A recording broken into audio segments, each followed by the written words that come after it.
Mateo, ang henyo. Credit to the author. M761 hanggang 70.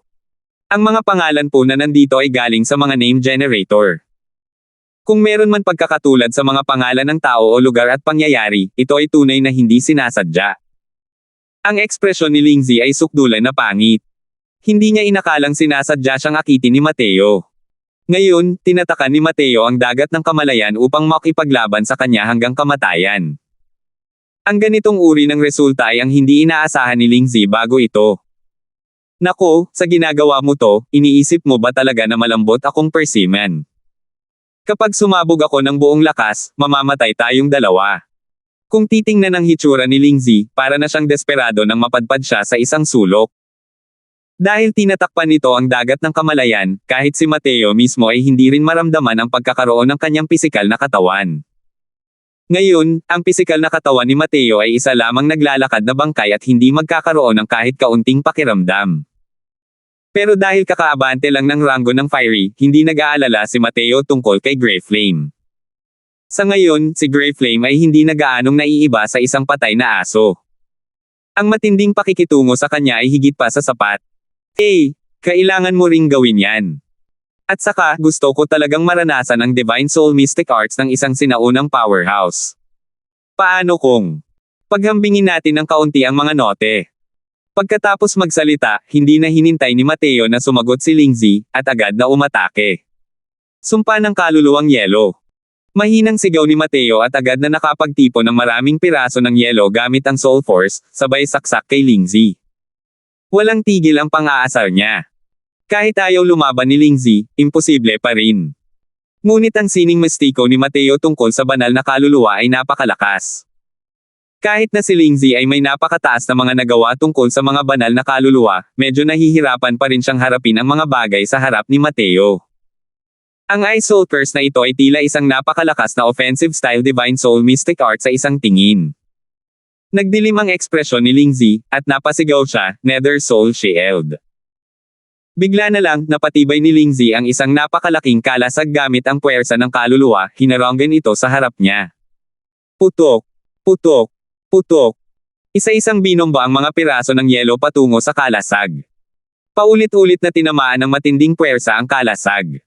Pero hindi ang galaw na ito ang alas ni Mateo sa butas.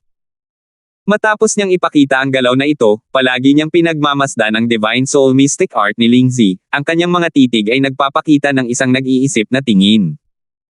Ang sining ng mistiko ng banal na kaluluwa noong sinaunang panahon ay tila medyo naiiba sa kasalukuyan. Pero kung saan ito naiiba, hindi rin matukoy ni Mateo. Napakarami ng mistiko na sining ni Mateo tungkol sa banal na kaluluwa. Nagtagumpay siya sa isang galaw, at walang humpay na nagpalit ng estilo at nagsagawa ng walang habas na pambobomba laban kay Lindsay. Pinipilit si Lindsay hanggang sa hindi na siya makahinga, dahil sa pagod sa patuloy na pagharap dito. Natuklasan ni Mateo na ang mga mystic arts na ginamit niya sa Divine Soul ay tila mas malakas ang konsumo kumpara kay Lindsay. Bagamat siya ang lubos na nangunguna, iyon ang lubos na nakakapangibabaw na lakas. Ang sining ng mistiko ng banal na kaluluwa na ipinakita ni Lindsay ay tila mas mahusay at may mataas na kahusayan kumpara sa kanya. Ang natuklasang ito ay labis na nagpalungkot kay Mateo. Maaari kayang matapos matuyo ang Divine Dao, ang Divine Soul ng mga martial artist ay nagkaroon din ng hindi inaasahang pagbabago. O dahil ba medyo kulang ang mga kasalukuyang martial artist kaya hindi sila nakarating sa Deity Realm? Sa kabaligtaran, habang lumalaban si Lindsay, lalo siyang nagugulat. Napakalakas talaga ni Mateo. Lahat ng uri ng Divine Soul Mystic Arts ay lumitaw ng walang katapusang daloy, tila walang katapusan. Kung magpapatuloy ito ng ganito, mapapagod siya ng husto kay Mateo. Boom! Biglang sumabog ang Soul Force ni Lindsay, direktang tinabig ang atake ni Mateo. Tiningnan niya si Mateo na parang nababaliw at sumigaw, "Brat, pinilit mo ako. Hahayaan kitang makita ang tunay na husay ng isang sinaunang makapangyarihang nilalang." Bahagyang nakabuka ang mga braso ni Lindsay. Isang maringal na puwersa ng kaluluwa ang lumabas mula sa kanyang banal na kaluluwa na parang isang pumuputok na bulkan. Habang si Mateo ay nakaramdam ng isang pamilyar na pakiramdam sa pag-agos ng puwersa ng kaluluwa. Ang kanyang puwersa ng kaluluwa. Tila sumasaklaw ito sa isang uri ng mahirap hulihing lalim. Ano ba talaga iyon? Bulong ni Mateo, tila hindi man lang pinansin ang malakas na atakeng ito. Biglang nagliwanag ang mga mata ni Mateo, at laking gulat niya sa kanyang puso nang sabihin niya, tama, iyon nga. Ang mahiwagang aura na ito ay ang mismong mahiwagang kapangyarihang nakapaloob sa mga ginintoang karakter. Ito lang talaga. Masyadong mahina ang mahiwagang aura ni Lingzi. Kung hindi dahil sa kanyang buong pagsabog ng kanyang soul force, hindi ko ito mararamdaman. Mukhang napakalayo pa niya sa deity realm. Naku, nahaharap ka sa nalalapit na kamatayan at nasa kawalan ka pa rin pala rito. Kasalukuyang gumagawa ng isang malaking hakbang si Lingzi ngunit bigla niyang natuklasan na si Mateo ay kasalukuyang nasa isang tulala. Ito ang nagparamdam sa kanya ng matinding galit. Isa siyang malaking bentahe ng isang mataas na Divine Dao era at minamaliit pa nga siya ng isang batang walang hiya na tulad niya. Paano niya ito mapapayag? Noon lang bumalik sa katinoan si Mateo. May ngiti siyang humihingi ng tawad habang sinasabi, pasensya na. May naisip akong ilang bagay kanina kaya nawalan ako ng malay. Mabuti na lang at makakarating pa ako sa tamang oras ngayon. Ito ba ang pinakamalakas mong Divine Soul Mystic Art? Parang hindi rin naman ganoon kalaki. Labis mo akong binaygo. Mabuti na lang at isa ng banal na kaluluwa si Lingzi ngayon. Kung mayroon pa siyang pisikal na katawan ngayon, tiyak na magagalit siya hanggang sa malubha ang kanyang pinsala at samuka ng dugo. Nakakainis talaga ang mga sinabi ni Mateo. Isa rin siyang dating peak daw profound powerhouse. Sa totoo lang, minamaliit siya ng isang junior. Maliban na lang, kailangan pa niyang bumoto ng paunti-unti, at ang kanyang mukha ay nagpapakita ng pagkamangha. Hey, matagal ko nang hindi nagagamit ang galaw na ito. Halos hindi kaya ng kasalukuyang soul force ko ang galaw na ito. Senior ng Divine Dao era, tikman mo ng mabuti ang galaw kong ito. Dahil isang pagkakataon mo lang itong maranasan. Minaliit lang ito ni Mateo habang sinasabi niya ito, ngunit ang kanyang puwersa ng kaluluwa ay tahimik na kumalat sa buong dagat ng kamalayan. Paano ito naging posible? Ang aking Divine Soul Mystic Arts ay hindi talaga magagamit. Ikaw, anong klaseng skill ito? Para bang nakakita ng multo ang ekspresyon ni Lingzi. Buong lakas niyang ginamit ang kanyang soul force. Gayunpaman, ang kanyang soul force ay parang natuyo, hindi na niya kayang gamitin pa. Nabuhay si Lingzi ng 10,000 taon. Ang mga kasanayan sa paglilinang at pamamaraan sa pakikipaglaban na naranasan niya noon ay napakarami para isa-isahin, ngunit wala pa siyang nakikitang anumang uri ng Divine Soul Mystic Art na maaaring magpawalang bisa sa kalaban. Ang ganitong uri ng kasanayan ay masyadong nakakatakot. Sabi ni Mateo nang may bahagyang ngiti, totoo na ngayon ay panahon ng paghina ng mga batas. Ngunit dahil nga hindi nila kayang makalusot sa deity realm kaya itinulak ng mga martial artist ang lahat ng uri ng pamamaraan hanggang sa limitasyon, sa kagustuhang makalusot sa mga tanikala. Sa makatuwid, ang lakas ng kasalukuyang mga martial artist ay hindi kasing hina ng iniisip mo. Kung ikukumpara, ang mga martial artist na may parehong ranggo ay mas malakas pa kaysa sa panahon ninyo. Kaya, huwag mong hamakin ang mga martial artist sa isang pabagsak na panahon. Tumingin si Lingzi kay Mateo nang may pagtataka sa mukha, na para bang isa siyang Diyos. Hindi. Huwag. Ako, si Lingzi, ay isang taong papasok sa kaharian ng mga Diyos. Paano ako mamamatay dito? Baliw na sigaw ni Lingzi. Ngunit, kahit anong sigaw niya, hindi pa rin niya naipon ang soul force. Maraming kaluluwa. Pagkalipol. Mula sa bibig ni Mateo, ang tatlong salitang ito ay maihahalin tulad sa tunog ng isang Diyos sa langit. Sa sandaling lumabas ang mga salita, tumahimik ang buong dagat ng kamalayan. Bumubuka at sumasara pa rin ang bibig ni Lingzi, ngunit hindi na siya makapaglabas ng kahit kaunting ingay. Ang kanyang puwersa ng kaluluwa ay patuloy na pinapatay ng isang hindi maipaliwanag na kapangyarihan. Habang ang banal na kaluluwa ni Lingzi ay parang tinamaan, para siyang nagiging mosaic tile, ang buong pagkatao niya ay nadudurog at nabubulok. Sa simula, ang mga pirasong ito ay maaari pa ring bumuo ng isang kumpletong banal na kaluluwa. Ngunit ngayon, ang mga pirasong iyon ay muling nagkapira-piraso, at pagkatapos ay tuluyan na silang nabura. 762. Kasabay ng isang kalabog, bumagsak si Mateo sa lupa, hingal na hingal. Master, ikaw ba yan? Matagal nang pinagmamasdan ni Jacob ang mga kilos ni Mateo sa tabi niya. Ngunit ang labanang naganap sa loob ng dagat ng kamalayan ay hindi niya ito maarak. Pero ayon sa kanyang paghatol, sa lakas ni Lingzi, imposibleng matalo sa isang batang Divine Traversing Realm. Maliban na lang, hindi lubos maisip ni Jacob kung bakit ginugol ni Lingzi ang ganoong katagal na panahon para harapin ang isang batang tulad nito. Bukod pa rito, kung titingnan ang hitsura ni Mateo, tila napakalaki ng gastos. Huff! Huff! Patay na ang sumpa mong amo. Hindi ko na talaga kayang tiisin ang paggamit ng galaw na ito ngayon. Sa pagkakataong ito, kahit may mga gamot na makakatulong, kung wala akong kalahating buwan, malamang hindi na ako makakabawi, hingal na sabi ni Mateo habang walang lakas. Nang marinig ni Grey Flame na nasa tabi niya ang mga sinabi ni Mateo, para siyang tinamaan ng kidlat sa maaliwalas na panahon.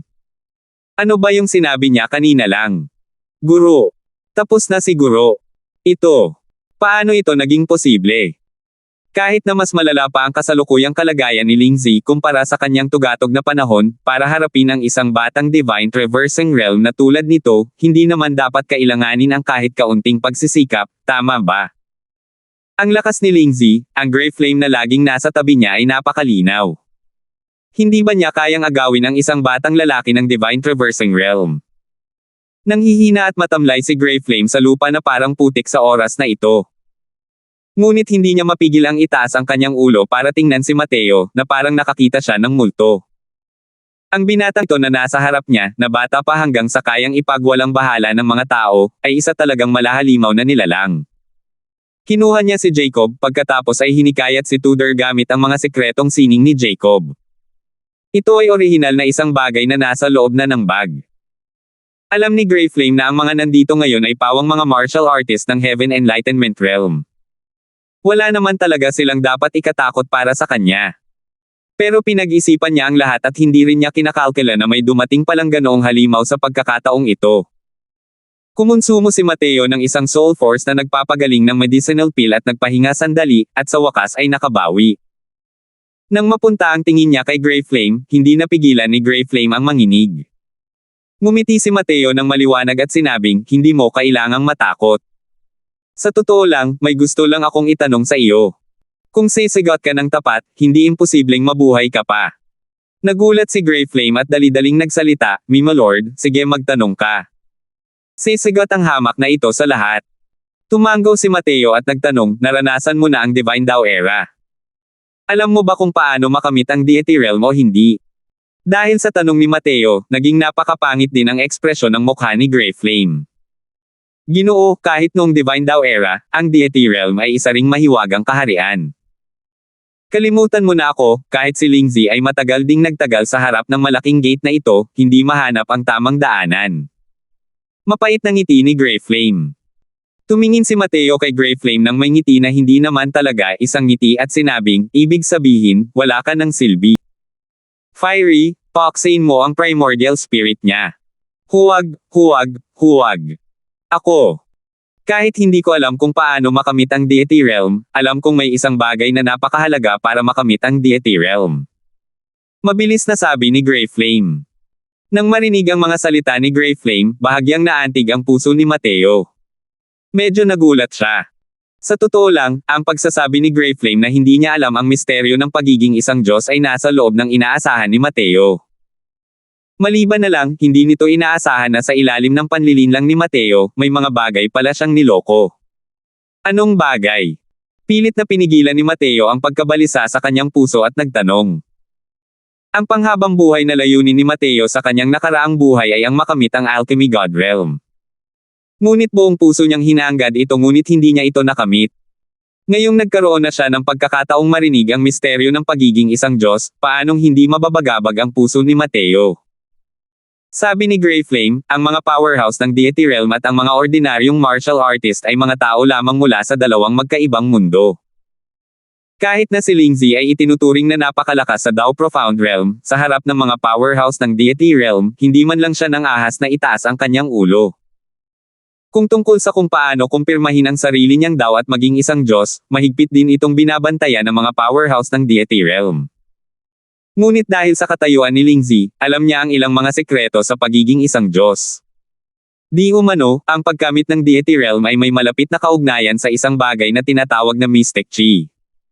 Lahat ng martial artist ay kailangang dumaan sa binyag ng Mystic Chi bago sila makapagbagong anyo at maging isang Diyos. Nang marinig iyon, lalong kumunat ang noo ni Mateo. Mystic Chi. Ano iyon? Mistikong Chi? Ang pangalang ito ang unang beses na narinig ni Mateo. Si Matthew ay miyembro ng pinakamataas na grupo ng Divine Realm noong nakaraang buhay niya. Tungkol sa maraming sekreto tungkol sa Deity Realm, alam niya iyon. Sa loob ng mahigit 100,000 taon, hindi kailanman sumuko ang mga martial artists sa pananaliksik sa Deity Realm. Ang bawat pangunahing puwersa ay may kanya-kanyang pinakasentro ng mga sekreto. Siyempre, marami ring bagay tungkol sa Deity Realm na alam ng lahat. Pero ngayon lang narinig ni Mateo na ang Deity Realm ay may kinalaman sa isang bagay na tinatawag na Mystic Chi. Umiling si Grey Flame nang marinig iyon at sinabing, hindi ko alam. Walang sinabi ang mga powerhouse ng Deity Realm tungkol dito kahit kanino. Kahit na mayroong anumang uri ng palitan, iyon ay isang bagay din sa pagitan ng mga powerhouse ng Deity Realm. Ang mga martial artists sa ilalim ng Deity Realm ay hindi nila kailanman inilagay sa kanilang mga mata. Tungkol dito, hindi ito pinagdudahan ni Mateo. Ang lakas ng mga powerhouse ng Deity Realm, walang paraan para maisip ng mga ordinaryong martial artist. Ang agwat sa pagitan ng Deity Realm at ng Dao Profound Realm ay walang paraan upang mabawi gamit ang mga numero. Walang kahit ilang powerhouse ng Dao Profound Realm ang makakatapat ng isang powerhouse ng Deity Realm. Masasabing ibang antas na ng life form ang mga powerhouse ng Deity Realm. Kung hindi dahil doon, hindi sila matatawag na mga powerhouse ng Deity Realm. Sa makatuwid, sa paningin ng isang Deity Realm powerhouse, ang mga ordinaryong martial artist ay walang kwalifikasyon para makipag-usap sa kanila. Hindi mapigilan ni Mateo ang magpakita ng isang nag-iisip na tingin. Mukhang ang mga powerhouse ng Deity Realm na naglaho ng magdamag ay nagbunyag ng napakaraming sekreto, na nagresulta sa isang paghihiwalay sa pagitan ng mga martial artist ng dalawang panahon. Kung tungkol naman sa Mystic Chi na ito, parang isang eksistensya na katulad ng Essence Energy. Malamang na mas mataas ang antas ng Mystic Chi na ito kaysa sa Essence Energy. Pero ayon sa sinabi ni Grey Flame, hindi niya talaga alam kung ano ang Mystic Chi. Ipinapahiwatig nito na ang ganitong uri ng bagay ay malamang na hindi ganoon kadaling madama. Alinman sa ito ay napakabihirang mangyari, o nangailangan itong maabot ang isang uri ng malalim na hangganan bago ito madama. O marahil, pareho ng sabay. Sa kabuuan, ang pagiging isang Diyosa ay kasing hirap ng pag-abot sa langit. Sa panahon ng banal na Dao, napakahirap na nito. Sa kasalukuyang panahon ng pagbagsak ng mga batas, ang pagiging isang Diyos ay mas maituturing na isang uri ng labis na pag-asa. Marahil, sa kabundukan ng God's Fall, may ilang sikreto kung paano maging Diyos. Kapag tamang panahon na, makakapunta ako roon at makakapag-imbestiga ng maayos, lihim na naisip ni Mateo sa kanyang puso. Sa ngayon, sa Divine Realm, ang karamihan sa mga bagay na may kaugnayan sa Deity Realm ay nakuha lahat sa God's Fall Mountain Range, kasama na ang mga ginintoang karakter sa loob ng dagat ng kamalayan ni Mateo. Kung pag-uusapan kung aling lugar sa Divine Realm ang pinakamalapit sa Divine Realm, ang naroon lang ay ang God's Fall Mountain Range. Pero dahil sa mistiko niyang chi, mas nagkaroon ng focus at direksyon si Mateo sa paggalugad sa God's Fall Mountain Range. My Lord, nasabi na ng hamak na ito ang lahat ng alam ko. Nagmamakaawa ako sa iyo, pigilan mo ang iyong kamay at pakawalan mo na ako.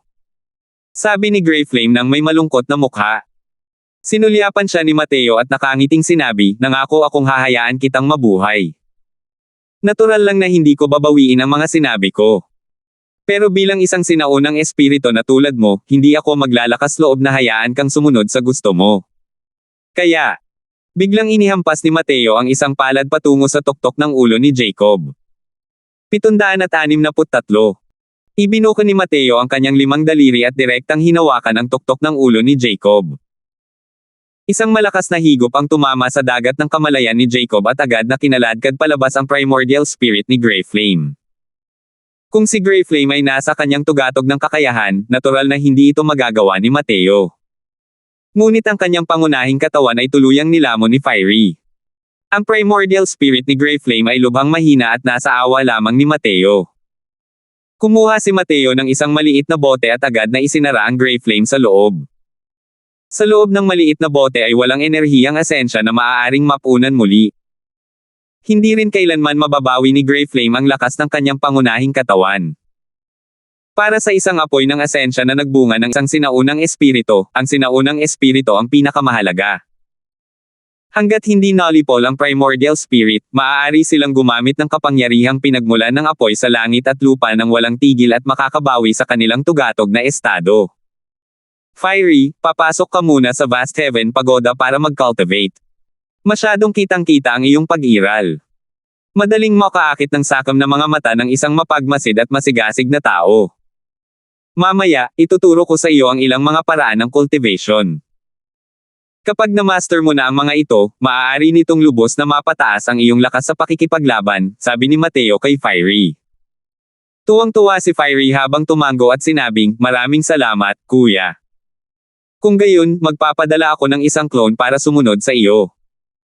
Kung may kailangan ka, kuya, tawagan mo lang ako agad. Pagkatapos magsalita, gumalaw ang isip ni Mateo at itinago ang Fiery sa loob ng Vast Heaven Pagoda. Dahil ipinanganak ang isang sinaunang espiritu, si Fiery ay isa ng malayang individual. Hindi siya gaanong naiiba sa mga ordinaryong martial artist. Dahil lamang sa pagsilang ng isang primordial spirit sa cultivation realm na ito, si Fiery ay talagang medyo lumalaban sa langit at hindi angkop na magpakita sa harap ng mga tao. Pero kahit na ganoon, si Fiery ay magiging isang malaking tagumpay ni Mateo sa hinaharap. Kahit walang ginawa si Fiery, ang paggamit lang ng Might of Essence Fire ay higit pa sa kayang tiisin ng mga ordinaryong Boundless Realm martial artist. Lalo na't marami pa ring fire control ang art si Mateo. Matapos magbigay ng ilang methods kay Fiery, kaya nitong palakihin ng malaki ang kanyang lakas sa loob ng maikling panahon. Pagkatapos gawin ang mga ito, isa-isang pinakain ni Mateo ang katas ng pinnate stargrass na dati pino para mainom ng lahat, pagkatapos ay nagsimulang magnilay-nilay upang mabawi ang kanyang lakas sa loob ng kuwebang batong ito. Ang pagpapatupad ng Myriad Soul Extinction ay dating may napakalaking pasanin sa kanyang banal na kaluluwa. Ang Myriad Soul Extinction skill na ito ay nilikha ilang 10,000 taon na ang nakalilipas ng isang makapangyarihang alchemy emperor. Ang lakas nito ay lubhang nakakatakot. Ang mga pangunahing paraan ng pag-atake ng mga alchemist ay ang Divine Soul Mystic Arts. Nagawa ng mga makapangyarihang alchemist na labanan ang martial technique ng mga powerhouse ng Divine King Realm gamit ang Divine Soul Mystic Art, at mapatay pa nga ang mga Divine King. Sa katotohanan, ang mag-amang Richard ay mayroon ding ganitong antas ng lakas noon. Kung hindi dahil sa pagbabalak laban ni Richard, hindi sana namatay ang kanilang mag-amang iyon. Dahil sa kasalukuyang soul force ni Mateo, sa pagpapakita pa lang ng galaw na ito ng harapan, hindi niya kayang ilabas ang 1,000 bahagi ng lakas ng galaw na ito. Ngunit kahit na ganoon, ang Myriad Soul Extinction ay hindi rin kayang tiisin ni Lingzi, ang remnant soul na ito. Sa totoo lang, naisip ni Mateo na humingi ng ilang bagay kay Lingzi. Ngunit kalaunan, sumuko na siya sa ideyang ito. Masyadong mapanganib ang Lingzi na ito. Mas mabuting lipulin agad ito ng mas ligtas. Hindi nagtagal, si Tobian ang unang unti-unting nagising. Napakataas ng pagiging alerto ni Tobian. Ang unang ginawa niya pagkagising ay ang pamamahagi ng kanyang essence energy upang magbantay sa anumang aksidente. Pero di nagtagal, nakita niya si Mateo na kasalukuyang nakangiti sa kanya. Doon lang siya nakahinga ng maluwag. Tunay ngang kahanga-hanga si Brother June. Mas mababa ang cultivation realm ninyo kaysa kina Tudor at Wayne, pero nauna kayong nagising bago sila, papuri ni Mateo. Tunay ngang may natatanging talento si Tobian. Kung pag-uusapan ng potensyal, naihagis niya ang 2 City Lord na ito sa ilang kalye sa likuran. Ang mga martial artist ng Heaven Enlightenment Realm na nagpakilalang Panginoon ng isang lungsod ay halos walang gaanong pag-asa sa martial path, kaya naman naghahanap sila ng ibang paraan palabas. Hanggat may pag-asa pa sila sa martial arts, karamihan ay mananatili sa banal na lupain upang magpatuloy sa mapait na paglilinang. Pero si Tobian ay isang kakaiba sa Ancient Opulent City. Namula si Tobian sa hiya, pero itinuro niya ang Jacob na patay na at gulat na sinabi, ang taong ito. Bumantong hininga ng bahagya si Mateo at maikling ikinwento ang buong proseso ng insidente, ngunit itinago niya ang bahaging ito na naaga sa kanya ni Lingzi. Batay sa kwento ni Mateo, si Lingzi at ang kanyang sinaunang espiritu ay nagkawatak-watek at naging magkaaway. Noon lamang siya nagkaroon ng pagkakataong magsamantala, at agad niya silang nahuli. Maliban pa rito, si Toby yan ay labis ding namangha. Simple lang ang sinabi ni Mateo, pero ang makahanap ng magandang buhay dito ay hindi talaga kayang gawin ng isang ordinaryong tao. Hindi nagtagal, halos sabay-sabay na nagising sina Tudor at Wayne. Unti-unti ring nagising ang iba ng sunod-sunod. Siyempre, ang mga bagong malay ay tila nawalan din ng malay dahil sa kasalukuyang sitwasyon. Maikling ikinwento ni Toby yan ang sitwasyon. Noon lang nila nalaman na muli silang nabuhay ng walang kahirap-hirap. Hindi lang nalipol ni Mateo sina Lingzi at Grey Flame Heretic Fire, nilutis pa niya ang lason ng strange nether flower sa kanilang mga katawan. Payag man sila o hindi, bawat isa sa mga taong ito ay may malaking utang na loob kay Mateo. Lalo na sina Wayne at Sherlan. Labis na napahiya ang 2 taong ito sa tabi. Ngunit mapait ang tingin ni Tudor. Maganda ang relasyon nila ni Jacob. Kaya naman, isinugol niya ang buhay niya at kinailangan pang pumunta sa sinaunang kuwebang ito para iligtas si Jacob. Hindi niya lang akalain na bago pa man siya makapasok sa kuwebang ito, si Jacob ay sinasapian na ng Grey Flame Heretic Fire. Niyakap ni Tudor ang bangkay ni Jacob at umiyak ng umiyak, dahilan para hindi mapigilan ng lahat ng nasa tabi nila ang malungkot. Ang biyaheng ito, kung hindi dahil kay Mateo, malamang na magiging napakalungkot ng kanilang kinalabasan. Bago ito, tuluyan na silang malipol. Kahit nagising silang lahat, bawat isa ay nakakuha ng halos kalahati ng kanilang enerhiya ng asensya. Kahit na bumalik sila sa kanilang anyo, malamang na mahaharap din sa panganib na bumagsak ang kanilang mga cultivation realm. Maayos pa rin ang mga martial artist ng Heaven Enlightenment Realm, ngunit ang pagkatalo ng mga martial artist ng Boundless Realm sa pagkakataong ito ay medyo sobra na. Ayon sa tansya ni Mateo, magiging napakahirap na makabawi sa pinakamataas na lakas. Siyempre, may kakayahan si Mateo na tulungan silang alisin ang mga nakatagong panganib. Pero hindi siya ganoon kagaling. Maliban na lang, sa ganitong panahon, wala pang nagbibigay pansin dito. Ang mabuhay dahil sa isang aksidente ay napakahirap na. Pagkaraan ng mahabang panahon, sa wakas ay naayos na rin ito ni Tudor. Itinabi niya ang bangkay ni Jacob, planong ipadala ito pabalik sa banal na lupain upang ilibing. Ang ikinagulat ni Mateo ay sa pagkakataong ito, lumapit si Wayne sa harap niya at sinabing nakahawak ang mga kamay, "Nako, ang biyaheng ito. Maraming salamat." Umasa si Wayne na ang kanyang nakatatandang kapatid ay isa sa 7 banal na anak at hindi kailanman nagpakita ng respeto kaninuman. Pero sa pagkakataong ito, paulit-ulit na kumilos si Mateo para iligtas siya. Ito rin ang dahilan kung bakit siya napahiya. Alam ni Mateo na dahil sa personalidad ni Wayne, ang masabi ang 2 salitang ito ay napakahirap na. Ngumiti si Mateo at sinabing, "Hindi mo kailangang maging magalang. Sinabi mo rin iyan, para makalabas ako. Kaya, magkasundo tayo." Si Wayne ay isang taong lubos na pinahahalagahan ang mukha. Kung aakyat si Mateo sa poste, mas gaganda ang pakiramdam niya. Pero ang pagsasabi ni Mateo na parisukat ang mga ito ng may pagmamalaki ay nagparamdam sa kanya ng labis na kahihiyan. "Nakita ko lang siyang nagsalita ng may mapanglo na mukha, nako, huwag mo ngang ibigay sa akin yan. Walang utang na loob itong si Pei. Itinala na ito ni Pei. Kung kailangan mo ng tulong sa hinaharap, basta't nasa loob ito ng banal na lupain, may kakayahan itong si Pei na tulungan kang makamit ito." Sinulyapan siya ni Mateo at bahagyang ngumiti, "Sige. Kapag dumating ang oras, hahanapin kita." 764. Mateo, paano tayo lalabas ngayon? Tinanong ni Toby yan kung ano ang pinagtataka ng lahat. Nakinig ang lahat. Sa lugar na ito, ayaw na nilang magtagal pa. Maging sina Tudor at Wayne ay hindi sinasadyang nagtaas ng kanilang mga tainga. Mula nang magising sila, si Mateo na ang naging ganap na gulugad ng kanilang grupo. Kalimutan mo na si Sherlan, kahit si Wayne na mahilig tumalon-talon ay nakayuko na bilang pagsuko. Sino pa ba ang nang-ahas na tumalon palabas? Sabi ni Mateo, nasa altar mismo ng sakripisyo ang labasan. Tara na. Noong panahong walang malay ang lahat, hindi na natiling walang ginagawa si Mateo. Gumamit siya ng mga sekretong sining upang pahirapan ang sinaunang espiritu ng Grey Flame sa loob ng isang labanan, na nagtulak sa kanya na sabihin ng marami sa mga sekreto ng kuwebang ito. Naghanda si Lindsay ng maraming plano para sa muling pagkabuhay. Hindi niya nagamit lahat ang mga planong ito. Lahat ng ito ay nakatulong kay Mateo. At ang altar na iyon para sa sakripisyo ay hindi lamang ang sentro ng Luo Tian Soul Silang Grand Array, ito rin ang daanan ng grotto patungo sa labas ng mundo. Aaminin na kapuri-puri pa rin ang mga nagawa nitong si Lindsay sa mga porma sayon. Hinangaan din ito ni Mateo dahil sa talino ng kanyang mga ideya. Sa altar ng sakripisyo, binuksan ni Mateo ang hanay ng mga transmission ayon sa pamamaraang sinabi sa kanya ni Grey Flame.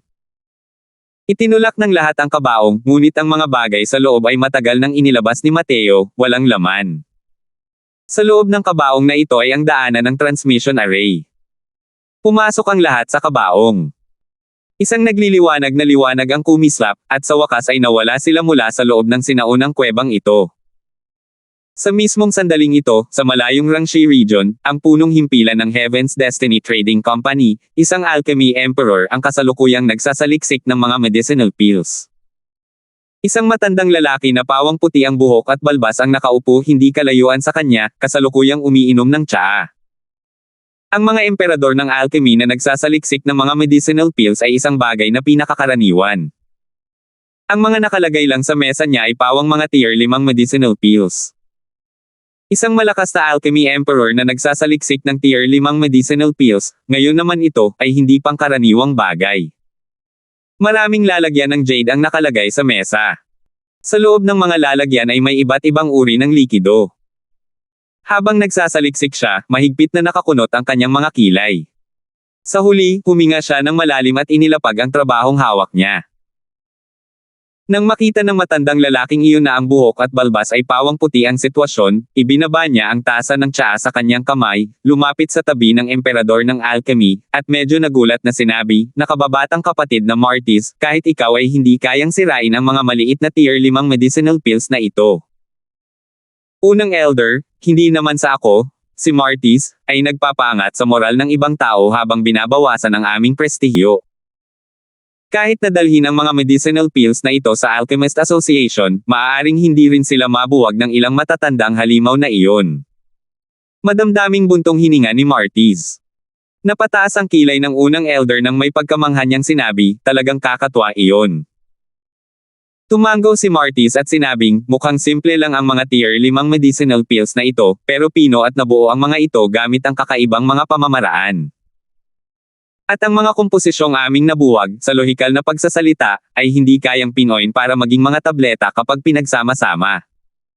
Isa talagang henyo ang alchemist na ito. Wala talaga akong ideya kung anong uri ng pamamaraan ang ginamit niya para pagsamahin ang mga medicinal herbs na ito, at hinayaan ko pang tumaas ng husto ang mga medicinal pills. Sa aking palagay, hindi ito kapanipaniwala. Si Martis na ito ang punong alchemist ng Heaven's Destiny Trading Company, at siya rin ang nag-iisang mataas na ranggong alchemy emperor ng Heaven's Destiny Trading Company. At ang mga medicinal pills na kanyang sinasaliksik ay ang mga medicinal pills na ipinadala mula sa malayong White Valiant region, ang sangay ng Heaven's Destiny Trading Company ng Crimson Afterglow Holy Land, at pati na rin ang ilang uri ng medicinal pills na bagong labas ni Mateo. Sa totoo lang, matapos ipadala ang mga medicinal pills na ito sa headquarters ng Heaven's Destiny Trading Company, mayroon ng isang grupo ng mga alchemy emperor powerhouses na nagtangkang sirain ang mga ito noon. Malinaw lang ang huling resulta. Nakakita ng oportunidad sa negosyo ang Heaven's Destiny Trading Company mula sa mga medicinal pills na ito at natural lamang na hindi sila pumapayag na mabaigo ng ganito. Kaya naman, hinayaan nilang magpadala muli ng ilang medicinal pills ang White Valiant region at hinayaan ang head alchemist na si Master Martis na subukang mabulok. Maliban na lang, palpak pa rin ang huling resulta. Ang mga gamot na ito ay talagang pinagbuti ni Mateo noong mga unang araw niya upang magsaliksik ng teorya ng medisina. Hindi lang talaga hinayaan ni Mateo na lumitaw ang mga ito sa mundo. Sa kanyang nakaraang buhay, si Mateo ay labis na mayabang at minamaliit ang ganitong uri ng pinahusay na bersyon ng tier 5 medicinal pills. Ang tunay na makapagpapaantig kay Mateo ay malamang na ilan lamang sa mga bihirang makitang tier 5 na medicinal pills. Mabuti na lang at hindi ipinaalam ni Mateo ang mga gamot na ito sa publiko noong nakaraan niya. Kung hindi, hindi talaga siya maglalakas loob na ibenta ang mga ito. Siya, ang unang elder, ay malinaw na alam din ang tungkol sa negosyong ito. Nang marinig ito, medyo nagulat siyang nagsalita, ang teorya ng medisina ay talagang walang katuturan. Tumango si Martis at sinabing, hindi lang basta walang saysay, puro kalokohan lang talaga. Ang ilang uri ng halamang gamot na ito kung pagsasama-samahin, sa lohikal na pagsasalita, kahit ibigay pa sa isang Diyos ng alchemy para pinuhin, dapat ay mga tabletang may kapansanan din ito. Hindi ko talaga alam kung ano ang ginawa ng alchemist na ito, para gawing mahiwagang bagay ang bulok. Unang elder, ang mga tabletang panggamot na ito. Sino nga ba ang nag-ayos ng mga ito? Kung gayon ay talagang kakatwa iyan. Natanong ko na ang sangay ng White Valiant region dati. Ang mga medicinal pills na ito ay pinino lamang ng isang batang lalaki ng Divine Traversing Realm na kakaakyat lang. Nang sabihin ito ng unang elder, kahit siya mismo ay hindi lubos na ng ahas na maniwala. Napahawak si Marty sa damit ng unang elder nang marinig niya iyon at sumigaw sa gulat, anong sabi mo? Divine Traversing Realm. Alchemy Sovereign. Ito. Hindi ka nagbibiro sa akin, di ba? Gulat na sigaw ni Martis, maging ang tono ng kanyang boses ay nagbago. Hindi mo ari ang gulat sa kanyang puso. Ang isang tugatog na alchemist tulad ni Martis ay hindi kailanman makikialam sa mga bagay-bagay sa mundo. Nang dalhin ng unang elder ang mga gamot para mabuo niya, kahit medyo hindi siya sang-ayon sa loob-loob niya, ginawa pa rin niya ito. Lalo na't marami ng alchemy emperors ang hindi kayang buwagin ang mga ito bago pa man ito. Kaya naman, hindi na niya tinanong pa ang pinagmula ng mga medicinal pills na ito. Ngayon, nang marinig niya na pino ito ng isang alchemy sovereign, ang una niyang reaksyon ay imposible. Mapait na ngumiti ang unang elder at sinabing, nakababatang kapatid na Martis, sa tingin mo ba ay marami akong libreng oras para makipagbiroan sa iyo? Sa totoo lang, noong unang beses kong narinig ang balitang ito, hindi rin ako naniwala. Pero pagkatapos kong paulit-ulit na magtanong ay saka ko lang nakumpirma na totoo nga ito. Pero nabalitaan kong mayroon pa ring master sa likod ng batang ito. Hindi lang palagpakita ng mukha ang ekspertong ito noon. Hinuhulaan ng panig na iyon kung wala ba talaga ang tinatawag na ekspertong ito. Huminga ng malalim si Martis, at ang kanyang mga mata ay nagulat. Unang elder, sa totoo lang, matapos akong mabaigo kanina, iniugnay ko ito sa isang tao. Kung mayroon talagang sino man na makakaabot sa antas na ito sa mundong ito. Kung gayon siya lamang ang maaaring naroon. Ngunit ang problema, matagal nang patay ang taong iyon. Maaari kayang ang junior na ito ay nakakuha ng pamana ng isang Diyos ng alchemy sa lower realms. Pagkasabi niya noon, kahit si Martis mismo ay umiling at itinanggi ito, sabay sabing, paano nangyari iyon? Masyadong katawa-tawa. Naantig ang puso ng unang elder, at nagtanong siya, maaari kayang ang tinutukoy mo kanina ay. Tumango si Martis, na may halos parang pag-idolo sa mukha, habang isa-isang sinasabi, tama, si Matthew, ito. Sandali siyang tumigil at dagdag pa ni Martis, si Matthew talaga ang nangungunang henyo sa alchemy sa loob ng 10,000 taon na ito. Ang kanyang kaalaman sa alchemy ay ibang-iba sa atin, ang mga tinatawag na alchemy emperor. Ito ay dahil madalas niyang pinipino ang ilang kakaibang medicinal pills. Kung hindi lang dahil sa hindi masisira na cade ng ito, ang kanyang pagiging isang alchemy god ay magiging isang bagay na mangyayari sa hinaharap. Hay! Sayang, isang henyo sa kanyang henerasyon ang namatay ng ganito. 765. Nag-usap ang unang elder at si Martis tungkol kay Matthew, kawan labis na nagluksa, lalo na kay Martis. Si Martis, bilang isang mataas na ranggong emperador ng alchemy, ay nakatayo na sa tuktok ng kadena ng pagkain ng mga alchemist. Pero kahit siya ay mayroon talagang labis na pag-idolo kay Matthew. Nabanggit na nga, simula nang mamatay ang mag-ama ng pamilya G, hindi lang hindi hamina ang Medicine King Hall na ito, mas lalo pa itong naging makapangyarihan. Ang Medicine King Hall na ito ay lalong nagiging misteryoso. Noong una, ang ating Heaven's Destiny Trading Company ay mayroon pa ring ilang kolaborasyon sa kanila. Pero ngayon, suspendido na ang lahat, sabi ng unang elder. Noong nasa tugatog na panahon ang Medicine King Hall, ito ang target na pagtutulungan ng iba't ibang kumpanya ng pangangalakal sa tuktok ng Divine Realm. Sa isang punto, natabunan pa nito ang Alchemist Association. Maliban na lang, ang nakaraan ay lumipas na kasabay ng hangin. Ang kasalukuyang Medicine King Hall ay hindi na ang Medicine King Hall noon. Bumantong hininga si Martis at sinabing, ang pagkamatay ni Matthew ay isang uri ng pag-atres sa landas ng alchemy. Kung hindi siya namatay, ang buong mundo ng alchemy ay magkakaroon ng revolusyonaryong pagbabagong magaganap di magtatagal. Kung ganoon nga, maaaring isa na rin itong panimula para sa Divine Realm. Nakakahiya, nakakahiya. Pero ang sabihing ang batang lalaking nagpino nitong ilang uri ng medicinal pills ay may kaugnayan kay Matthew, ay napakalayo rin ng kutob. Sa aking pananaw, dapat sana ay nakakuha siya ng mana ng isang sinaunang alchemist, kaya niya nalaman kung paano pinino ang ilang medicinal pills na ito, sabi ng unang elder. Tumango si Martis at sinabing, dapat ganito. Pero iminumungkahi ko sa trading firm na mas pagtuunan ng pansin ang batang ito. Kung may posibilidad, mas makakabuti kung papayagan siyang sumali sa trading company. Tiyak na mas hihigit pa sa akin ang mga magiging tagumpay niya sa hinaharap. Sabi ng unang elder, alam ko naman yan. Ang mga gamot na ito. Hayaan mo na sila. Mamaya, aanyayahan ko ang ilang kapwa alchemist na sama-samang magsaliksik tungkol sa mga gamot na ito, sabi ni Martis. Sa rehiyon ng Great Siang, mayroong dalawang Rank 1 Holy Lands, Bright Moon City at Vast Sun City. Ang Bright Moon City ay nakilala sa buong Divine Realm dahil sa Moonlight Heavenly Eye, habang ang Vast Sun City ay naging kilalang pangalan dahil sa Vast Sun Flameheart Pupil. Dalawang makapangyarihang Rank 1 Holy Lands ang kontrolado ng dalawang dakilang pamilyang Yates at Walker. Walang sino man ang nakakagalaw sa kanila.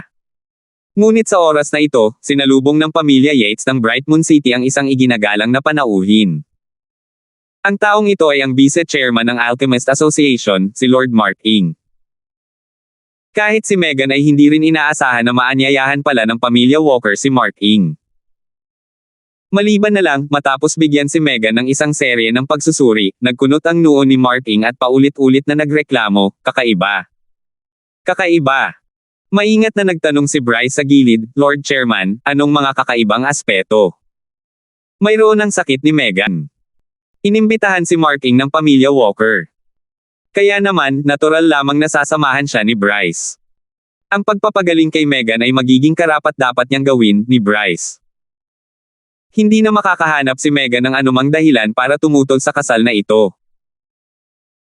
Sabi ni Mark Ing, gumawa ako ng isang ikot ng pagsusuri ngayon lang at natuklasan ko na bukod sa pagkakaroon ng Moonlight Heavenly Eye Physique, si Megan ay mayroon pa ring isa pang napakabihirang Spirit Physique. Nang sandaling lumabas ang mga salitang ito, nanigas ang ekspresyon ni Bryce, at bumilis ang tibok ng kanyang puso. Lord Chairman, sa lohikal na pagsasalita, ang pagkakaroon ng dalawang uri ng Spirit Physics ay dapat na isang magandang bagay, bakit? Sigaw ni Bryce sa kanyang puso, hindi dapat ganoon ang innate battle soul physique. Gayunpaman, ganito kalupit ang realidad. Sabi ni Mark Ing, kung isa itong ordinaryong spirit physique, natural na maganda sana iyon. Pero iba ang innate battle soul physique na ito. Sa mga talaan ng Divine Realm, ang innate battle soul physique ay lumitaw lamang ng ilang beses. Ang ganitong uri ng spirit physique ay nangangailangan ng pagsasama ng espiritu at laman ngunit nagbabanggaan ito sa Moonlight Heavenly Eye Physique. Dalawang uri ng spirit physique na nananakit sa banal na kaluluwa na nagreresulta sa kasalukuyang karamdaman ni Megan. Sa bawat salitang sinabi ni Mark Ing, ang mukha ni Bryce ay lalong dumilim. Ang diagnosis niya ay eksaktong pareho ng sa punk na iyon. Nakakakita talaga ng mga multo. Nang marinig ni Megan ang mga salitang ito, hindi niya napilang mapangiti kay Mark. Tunay ngang kahanga-hanga si Mateo. Kung pag-uusapan ng pamantayan ng alchemy, hindi siya mababa sa Panginoong Mark Ing na ito. Gayunpaman, sinabi ni Mateo na kaya niyang gamutin ang magkasalungat na paghihirap ng kanyang mga espiritu. Malamang hindi magagawa ito ni Mark Ing na ito, di ba? Lord Chairman, tapos ang sakit ni Megan. May bahid ng pag-asa ang mga mata ni Bryce. Nanalangin siya sa kaibuturan ni Mark Ing na sana ay magamot ito. Sa ganoong paraan, mapatay niya ang batang iyon ng walang pag-aalinlangan.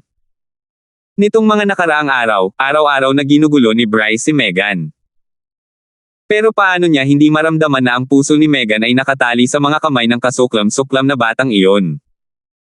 Sa paglipas ng panahon, lalong lumalakas ang selos sa puso niya. Bumantong hininga si Mark Ing at sinabing, ang mga karamdaman ng banal na kaluluwa ang pinakamapanganib.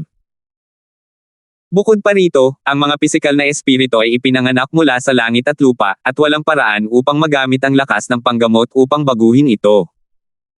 Maliban na lang kung mabawi ng langit ang isa sa kanyang mga pisikal na espiritu, kung hindi, wala ng lunas. Nagbago ang ekspresyon ni Bryce, at walang humpay niyang sinabi, napakataas ng alchemy cultivation ni Lord Chairman. Maaari ka bang maging ikaw ay wala ring magawa? Walang magawang sabi ni Mark Ing, gaano man kalakas ang cultivation ng alchemy path ng isang tao, hindi rin ito makapangyarihan sa lahat. Palaging may mga sakit na nakamamatay na hindi magagamot. Hi! Ang dalawang uri na spirit physics na ito, alinman sa mga ito ay magiging lubhang kakilakilabot. Ngunit ang pagsasama-sama sa iisang katawan, totoong tadhana ang gumagawa ng kalokohan sa mga tao. Hindi dapat gamitin ni Megan ang soul force sa hinaharap.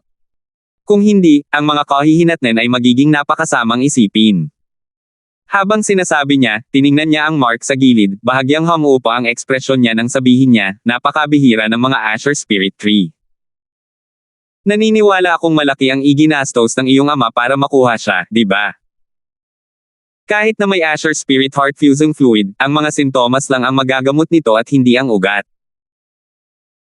Biglang nagbago ang ekspresyon ni Bryce, at tinanong niya si Mark Ing, Lord Chairman, kung kahit ikaw ay hindi kayang gamutin ang sakit na ito ni Megan, mayroon pa bang sinuman sa mundong ito na makakagamot nito? Chairman Jing He. Ang Chairman Jing mula sa bibig ni Bryce ay ang mismong pinakamataas na antas ng alchemy path ng Divine Realm, ang chairman ng Alchemist Association, si Fergus Jing. Umiling si Mark Ing at sinabing, sa pagkakaalam ko, malamang hindi rin papayag si Chairman Jing. Bukod pa rito, kahit na kaya niya, malamang na napakahirap para kay Megan na maghintay na kumilos din siya. Biglang sinabi ni Bryce kasama si Megan ng may malamig na ngiti, Megan, narinig mo ba yon? Kahit si Chairman Jing ay hindi. Sa tingin mo ba ay kayang gamutin ng isang aboriginal sa mababang kaharian ang iyong malubhang karamdaman? Ngumiti si Megan at sinabing, dahil kahit si Chairman Jing ay walang magawa para makatulong, bakit hindi niya subukan?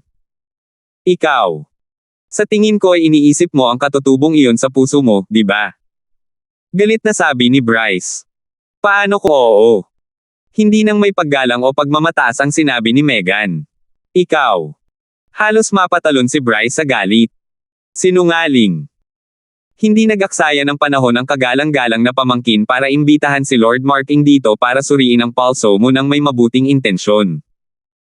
Anong nangyayari sa ugali mo? Sabi ng isang marangal na lalaking nasa katanghaliang gulang sa tabi. Ang lalaking nasa katanghaliang gulang na ito ay ang mismong Panginoon ng Bright Moon City, si Norman Yates. Dati, hindi siya nagsasalita sa buong oras.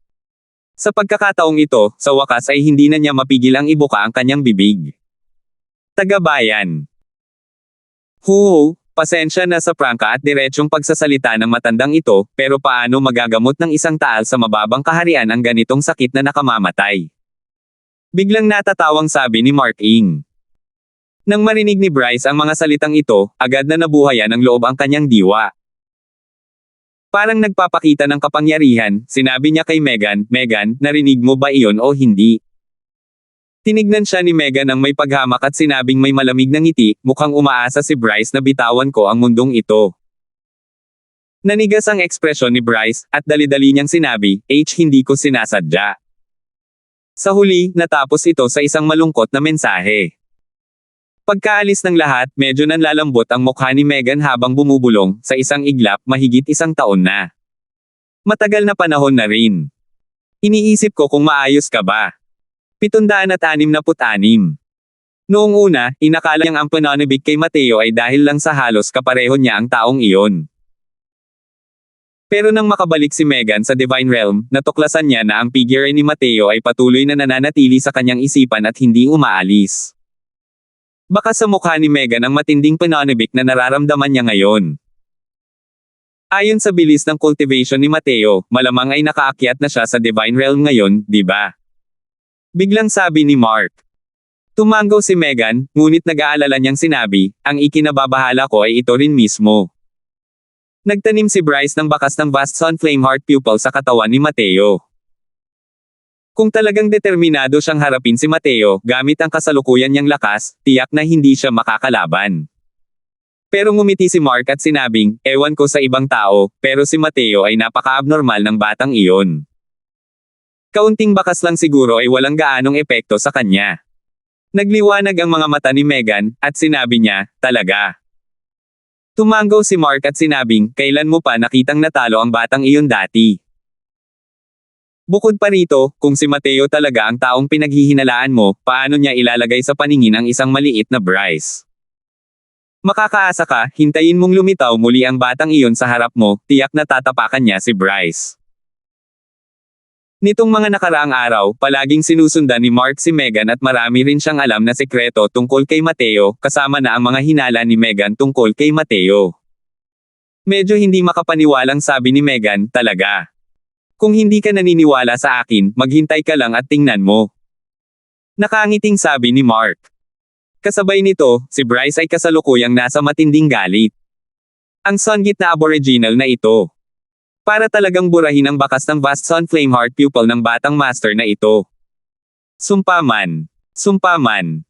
Hindi naniniwala ang young master na ito na ang isang maliit na aboriginal ay talagang makakagamot sa sakit ni Megan. Bryce Walker, ayon sa mga koordinasyon, ang aboriginal na umakyat mula sa Endless World ay dapat nasa ilang rehiyon sa Timog Kanluran. Magpadala ka ng mga tao rito ngayon din. Dapat mong hanapin ang punk na iyon para sa akin. Opo, young master. Pagsangayon ng isang lalaking mukhang gwardya na nasa katanghaliang gulang.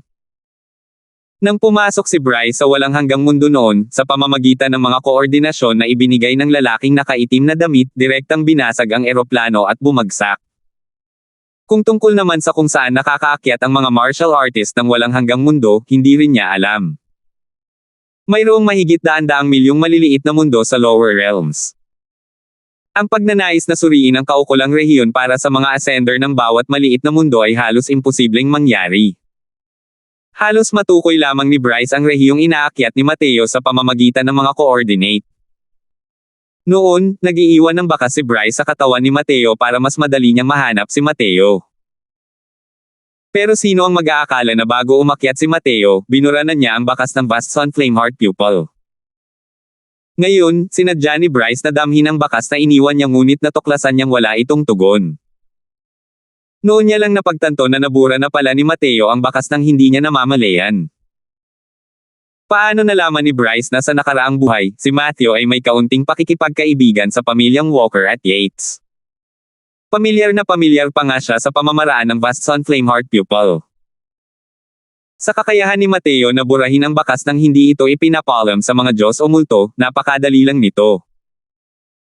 Sa kasalukuyan, mahigit kalahating buwan na ang lumipas simula nang lumabas sina Mateo at ang iba pa mula sa grotto ni Lindsay. Sa loob ng kalahating buwang ito, ang buong ancient opulent city ay tila napakapayapa. Hindi nagtagal pagkabalik ni Tudor, dinala niya ang mga labi ni Jacob pabalik sa banal na lupain.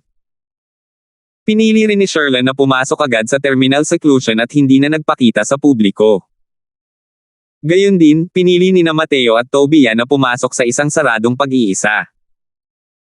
Hindi rin maliit ang pagkatalo ni Tobias sa Star Mist Trade and Fire Formation, at wala siyang ibang pagpipilian kundi ang pumasok sa isang retreat upang pagtibayin ang kanyang cultivation realm. Malaki rin ang nawalang halaga sa banal na kaluluwa ni Mateo. Sa loob ng kalahating buwang ito, gumamit din si Mateo ng ilang gamot bago tuluyang naibalik ang kanyang banal na kaluluwa. Mula nang umalis si Mateo sa Ancient Opulent City hanggang sa paglabas niya sa kanyang pag-iisa, halos 2 buwan na ang lumipas sa pagitan ng mga ito. Ngunit sa panahong ito, maraming order ng Tier 6 na medicinal pill ang naipon. Pinino ni Mateo ang isang batch ng Tier 6 na medicinal pills bago umalis. Ang huling resulta ay natural na katulad ng sinabi niya, ang karamihan ay mga superior grade medicinal pills.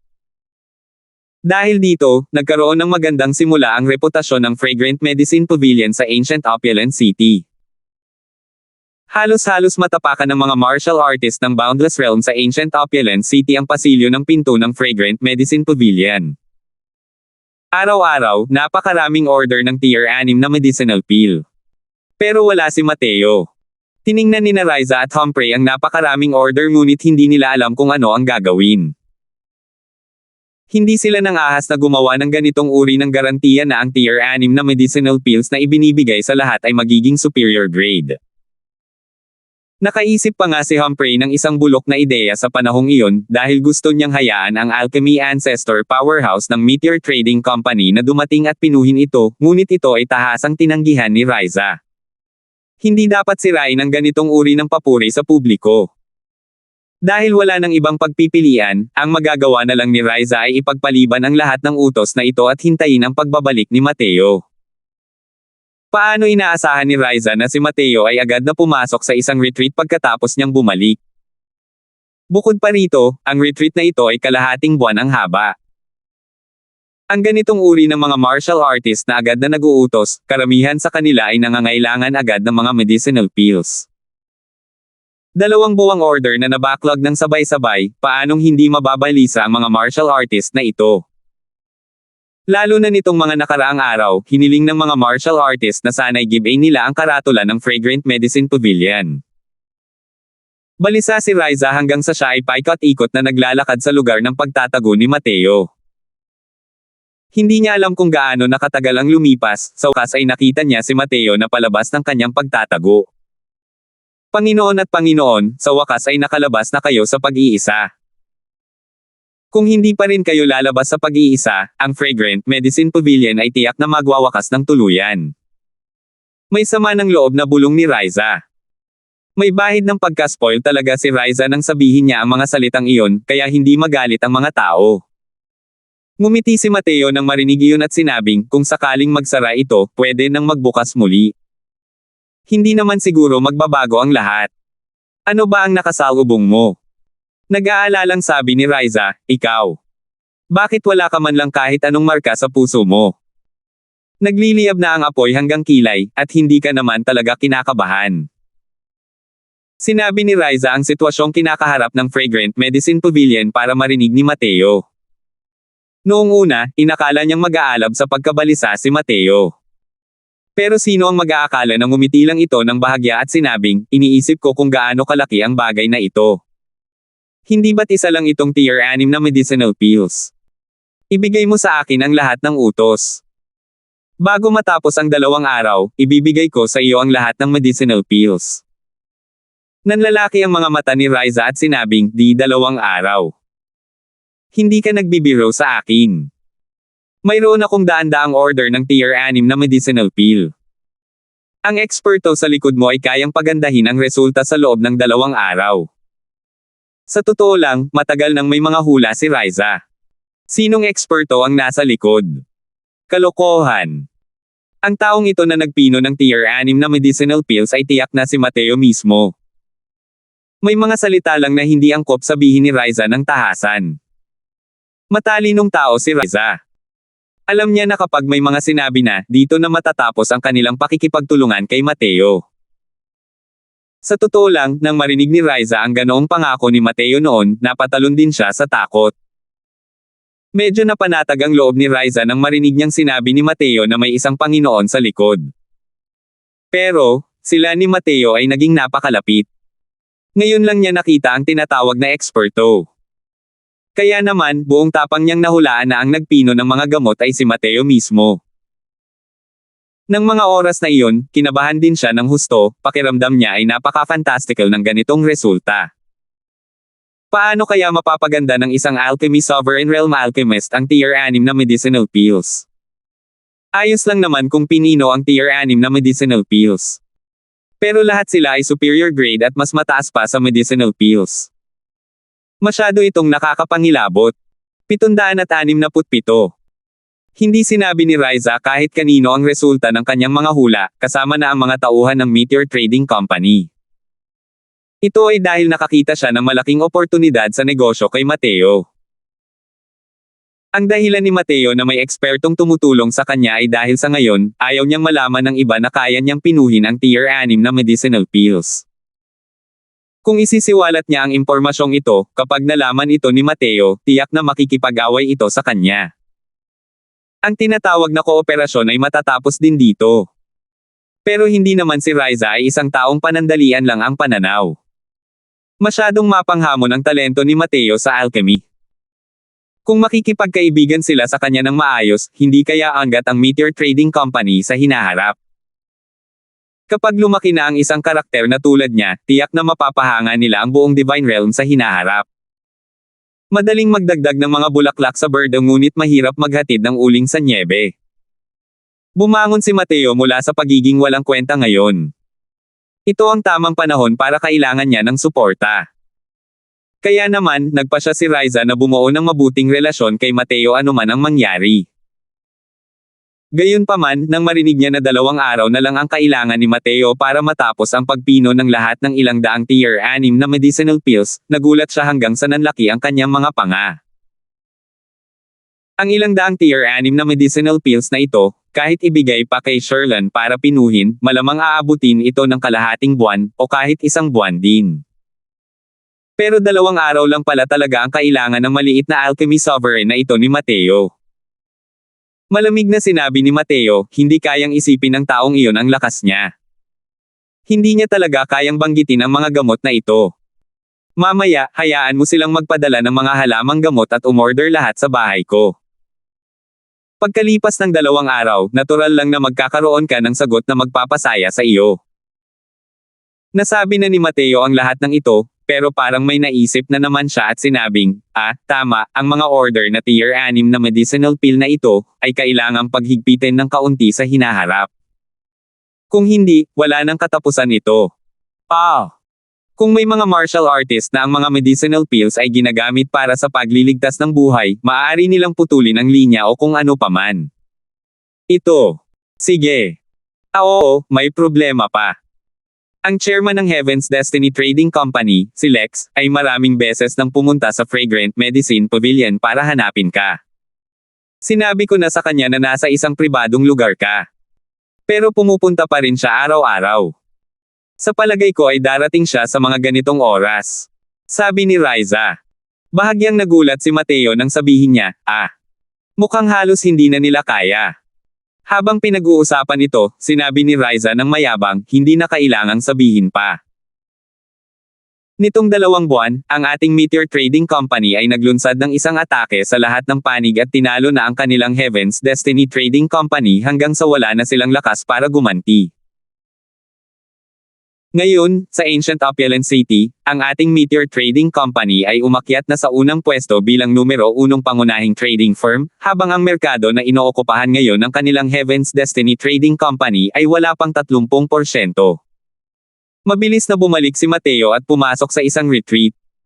Hindi niya talaga binigyang pansin ang kasalukuyang sitwasyon ng operasyon ng Fragrant Medicine Pavilion. Ngayon, nang marinig niya si Riza na sinabi iyon, labis siyang nagulat.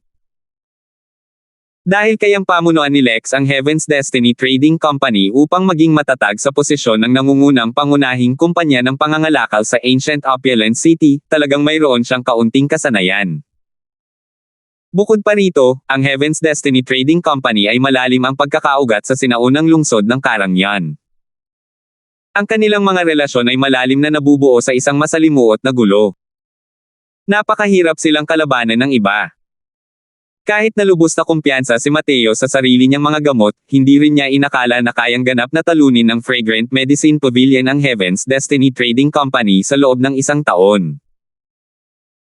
Hindi niya inaasahan na 2 buwan lang ang ginugol ni Riza para maubos ang Heaven's Destiny Trading Company hanggang sa wala pang 30% ng merkado ang natitira sa kanila. Ang resultang ito ay hindi sinasadyang nag-iba ng pananaw ni Mateo kay Riza. Sa tingin ni Mateo, wala talagang gaanong kakayahan si Riza dahil hindi niya kayang harapin ang sitwasyon matapos ang mahabang panahon sa Ancient Opulent City. Dapat sana ay kabilang siya sa tipo ng florera ng bulaklak. Isa pa, wala talagang kaalam-alam ang babaeng ito. Noong nakaraan, hindi niya tiningnan ang mga gamot nito at balak sanang palayasin ang mga tao. Kung hindi dahil sa mukha ng kanilang chairman, malamang ay hindi na mag-aabalang makipagtulungan si Mateo sa Meteor Trading Company. Nang maramdaman ang tingin ni Mateo, hindi napigilan ni Riza na magalit dahil sa kahihiyan at magsabi, anong ibig sabihin ng mga mata mo? Kung hindi ka naniniwala sa akin, pwede kang pumunta at tingnan ang mga tala nitong 2 buwan. Pero umiling si Mateo at nakangiting sinabi, hindi na kailangan. Naniniwala ako sa sinasabi mo. Kung gayon, ano ang ibig mong sabihin? Inalis ni Mateo ang tingin at nakangiting sinabi, mukhang minamaliit kita. Hindi ko inaasahan na ang isang binibining tulad mo ay may ganoong kakayahan. Medyo nagulat ako. Ngumiti ng mayabang si Riza nang marinig iyon at sinabing, ang binibining ito ay maraming kakayahan. Dati, isa lamang itong matalinong may bahay na hindi marunong magluto ng walang kanin. Kung hihiramin ko ang bugzo ng hanging silangan 2, hindi ko ba lubusang masisira ang matandang punk na si Lex? Kung hindi dahil sa hindi pagpayag ng punong himpilan na magpadala ng isang alchemy ancestor powerhouse dito, ang ating Meteor Trading Company ay matagal ng numero 1 trading company ng Ancient Opulent City. Nako, ang nagbigay ng pinakamalaking serbisyong karapat-dapat sa pagkakataong ito ay ikaw pa rin. Kahit na mayroon pa akong iba pang mga pamamaraan, imposibleng mapabagsak din ang Heaven's Destiny Trading Company. Nakangiting sabi ni Mateo, para rin ito sa sarili kong cultivation. Hindi mo kailangang mag-alala ng sobra. Pero matagal na tayong magkakilala, at ang alam ko lang ay Riza ang pangalan mo. Hindi ko nga alam ang apelyido mo at hindi ko pa nakikita ang tunay mong anyo noon.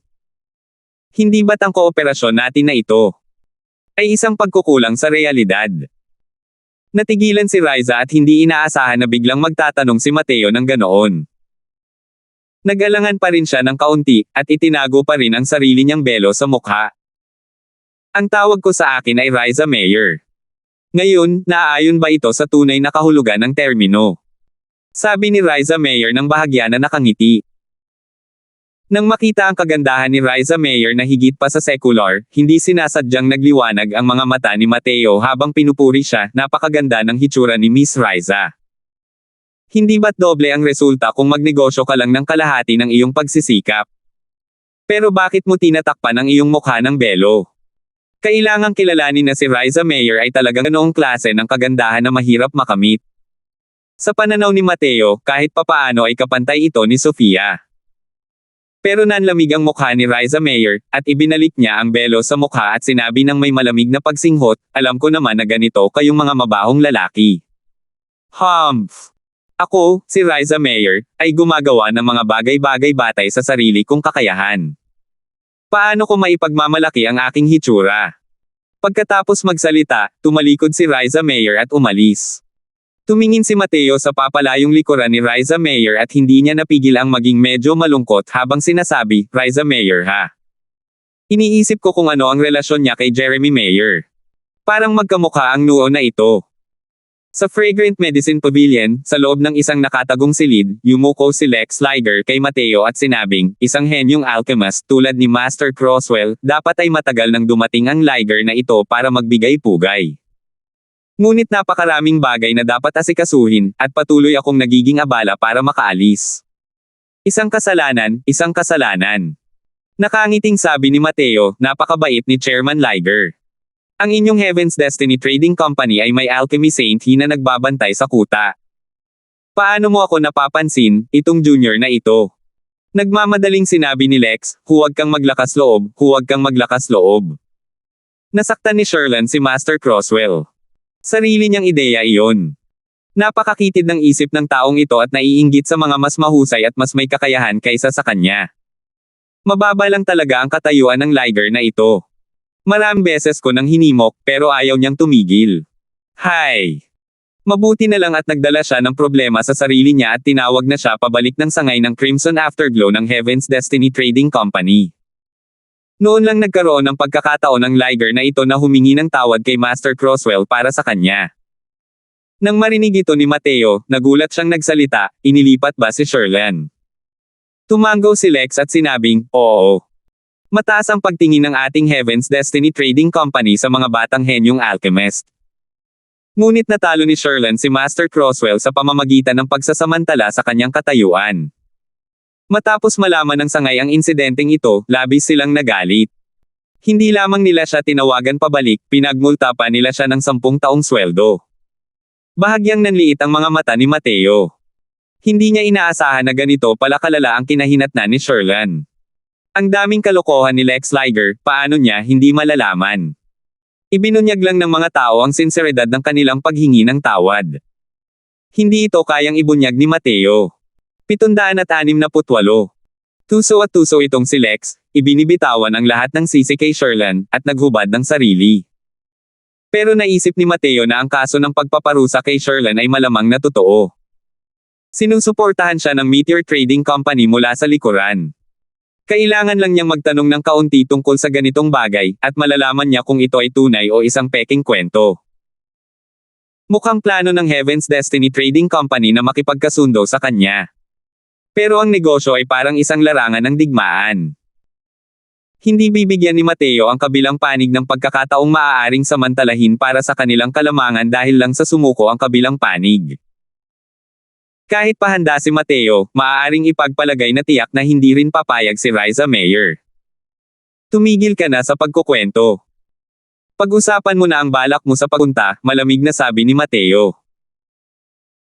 Hindi nahiya si Lex, kumuha siya ng token at iniabot ito kay Mateo, sabay sabing, Master Crosswell, ito ang gold level identity token ng Heaven's Destiny Trading Company ko. Ang mga taong may ganitong uri ng token. Ang mga taong may ganitong uri ng token ay maaaring magtamasa ng 40% na diskwento sa lahat ng sangay ng Heaven's Destiny Trading Company. Bukod dito, katumbas ito ng isang 8-star Elder rank. Agad na pinutol ni Mateo ang mga salita ni Lex, at detalyadong binanggit ang mga gamit ng gold token na ito. Gulat na sabi ni Lex, si Master Crosswell pala ay pamilyar sa mga bagay-bagay ng aking Heaven's Destiny Trading Company. Sa buong Crimson Afterglow Holy Land, iisa lang ang may hawak ng gold level identity token na ito, iyon ay ang Crimson Afterglow Holy Lands Lord. Hindi ko inaasahan na ganito karami pala ang alam ni Master Crosswell tungkol sa token na ito. Sa totoo lang, ang punong himpilan na nagpadala ng mga tao para maghatid ng gold level identity token na ito ay labis na ikinagulat ni Lex. Kailangang malaman ng isa na ang mga taong may hawak ng gintong token na ito ay pawang mga figures sa heavyweight class sa Holy Land. Ang pinakamababa, ay mga powerhouse din ng Dao Profound Realm. Ngayon, ang punong himpilan ay nagbigay ng gintong token sa isang batang lalaki ng Divine Traversing Realm. Ang ganitong uri ng bagay, ito pa rin ang unang beses na narinig niya ang tungkol dito. Malamig na sabi ni Mateo, nabuo niyo ba ang mga medicinal pills na bagong labas ng Fragrant Medicine Pavilion o hindi?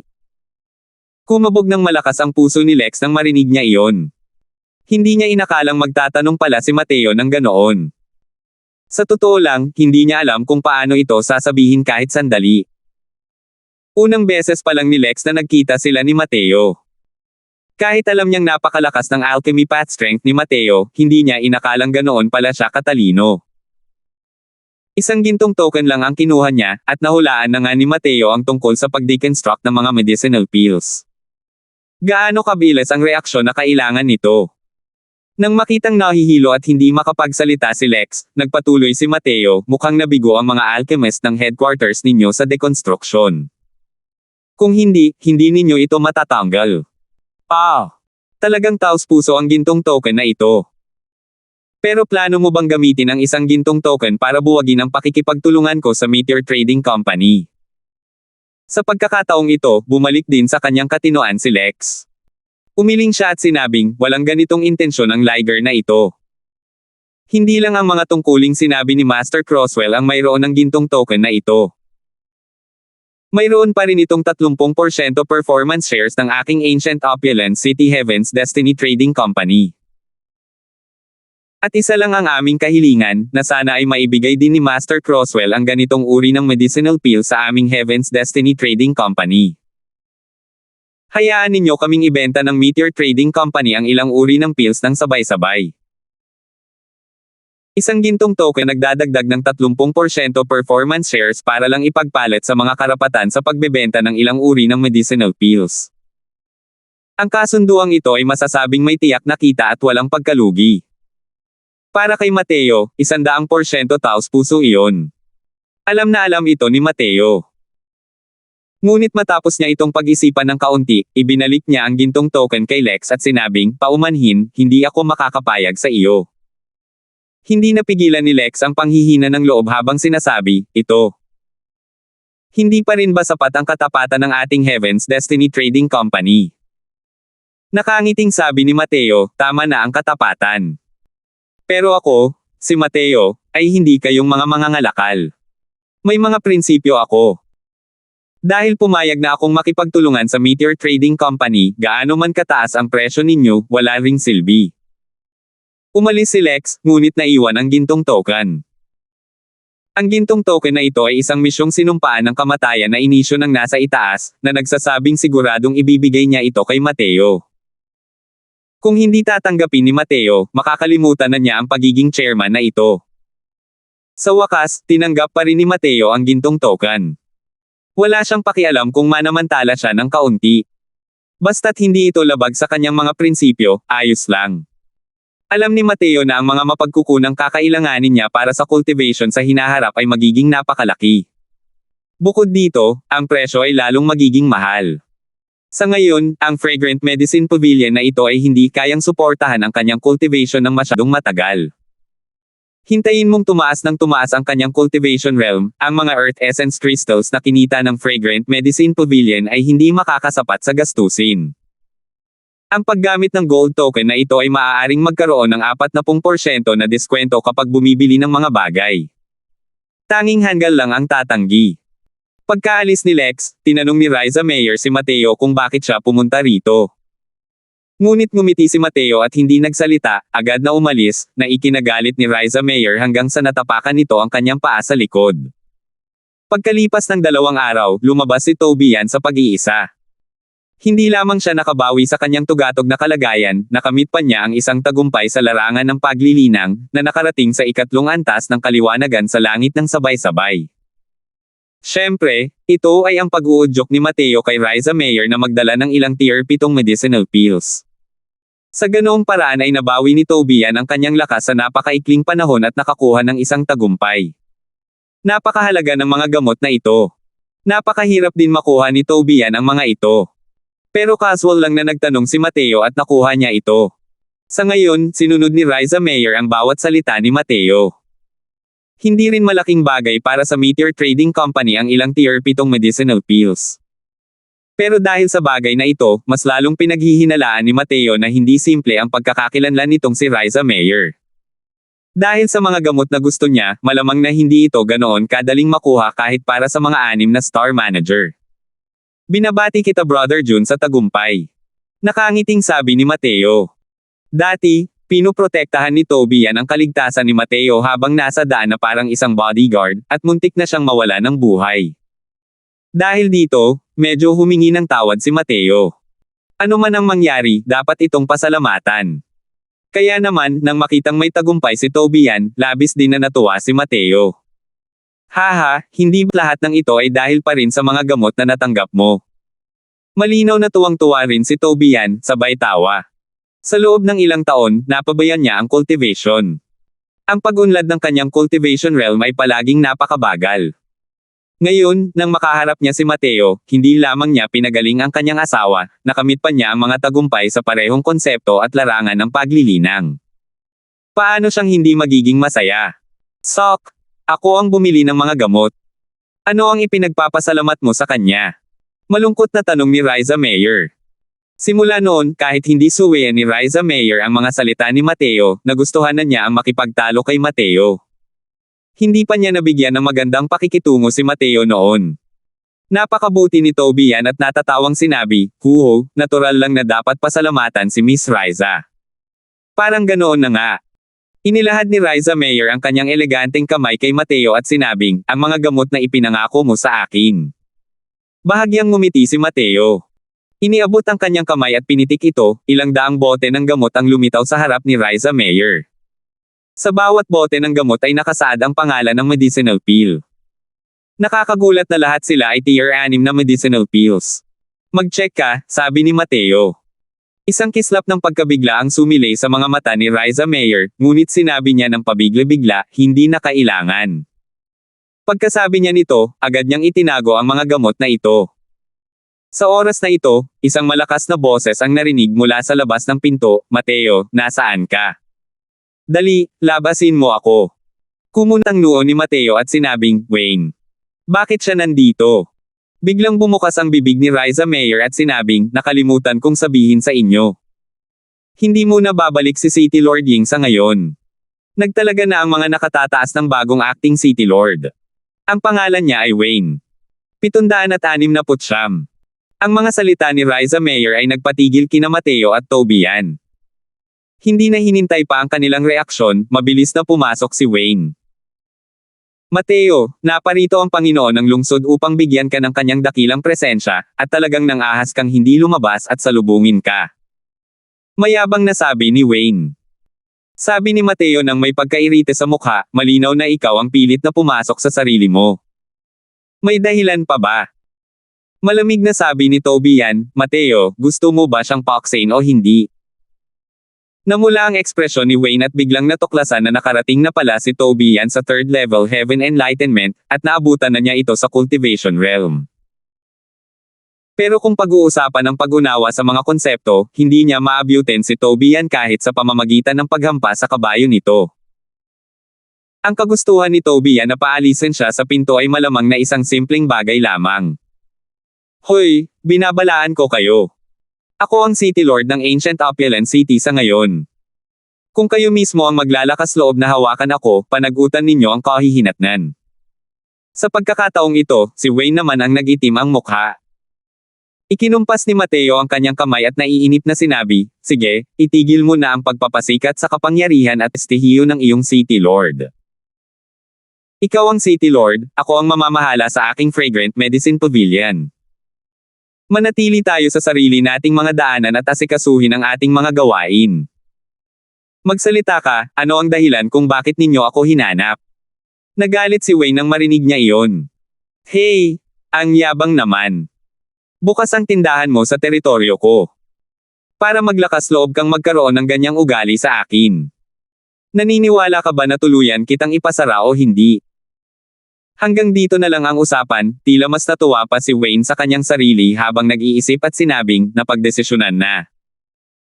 Mamaya, papapuntahin ko ang mga tao para sakupin ang iyong Fragrant Medicine Pavilion. Tingnan mo kung maglalakas loob ka pa ring maging ganito kawalang galang sa City Lord na ito." Tumawa si Mateo at sinabing, "Ganoon ba?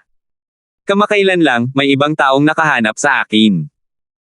Dahil hindi ko matiis na mahiwalay sa Fragrant Medicine Pavilion, hindi ako pumayag. Dahil nakuha mo ang Fragrant Medicine Pavilion, nakatulong ito sa akin na magdesisyon." Tumawa ng malakas si Wayne at sinabing, "Hey, ang bilis mo namang nakahanap ng daan para umatras, no? Sino kaya ang susunod mong kalaban? Alam mo rin ang katayuan ng kuya ko sa Crimson Afterglow Holy Land. Kahit anong organisasyon ang salihan mo, isasarado ko sila. Gusto kong makita kung sino ang maglalakas loob na tumanggap sa iyo." Walang magawang nakapulot si Mateo ng isang token at pinaglaruan ito ng kaunti sa kanyang kamay. Wala pang reaksyon si Wayne, ngunit nang makita ni Riza Mayer ang token na iyon, hindi niya maiwasang mapang-anga nang sabihin niya, "Ang gintong token ng Heaven's Destiny Trading Company. Ikaw. Bakit mo naman kailangang magkaroon ng ganito?" Nagkibit balikat si Mateo at sinabing, "Ayoko nito. Pilit nila akong pinipilit na ibigay sa kanila." Si Lex nga ang pilit na nagtulak nito kay Mateo. Para matanggap ni Mateo ang token na ito, muntik nang lumuhad si Lex para sa kanya.